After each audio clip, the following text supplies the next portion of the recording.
তো শীতের পাটে তো তোমাদের সঙ্গে অনেকটা কিছু শেয়ার করে ফেললাম। তো তোমরা অনেকেই ওখানে কমেন্ট করেছে যে আমাকে দেখে মনে হচ্ছে এখানে খুব শীত পড়েছে, কিন্তু জানো শীতটা যেটুকুই পড়েছে, শীতকাল সকালটাতে বেশি ঠান্ডা লাগে, আর একটু সকাল সকাল উঠলে ঠান্ডাটা বেশি লাগে, হাওয়াটাও দেয়। কিন্তু আমি হলাম একটু শীত কাতুরে, মানে শীতটা আমাকে একটু বেশিই লাগে। আমি জানি না কেন। আর আমার বর জানো তো একদম উল্টো, আমার আমার যদি ঠান্ডা লাগে আমার বরের ঠান্ডাটা একদমই লাগে না। তো এইদিকে আজকে সবজি হবে, মা বললো বাঁধাকপি হবে মাছের মাথা দিয়ে, আর এদিকে ডিমের ঝোল বানানো হবে, মানে ডিম কারি টাইপের, কিন্তু হ্যাঁ ডিমটাকে ভেজে তারপরে ঝোল বানানো হবে।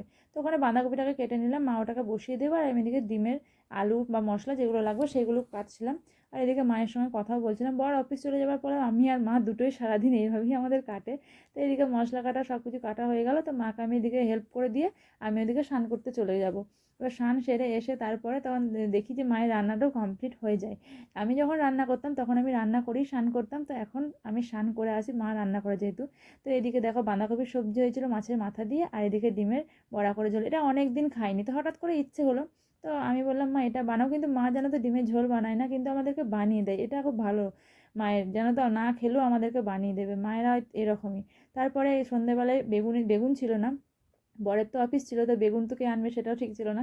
তো মা এদিকে বললো বেগুন নেই তো কী হয়েছে, আমি আলু দিয়ে পকোড়া টাইপের বানিয়ে দিচ্ছি। তো দেখো এগুলো এত সুন্দরভাবে ফুলেছে, আর একটু মানে আগে ভিডিওটা ক্যামেরাটা অন করলে দেখলে লুচি মানে বলবো ফুচকার মতো ফুলেছিল। তারপরে এদিকে পকোড়া আর মুড়ি নিয়ে মা মেয়েতে বসে পড়েছিলাম।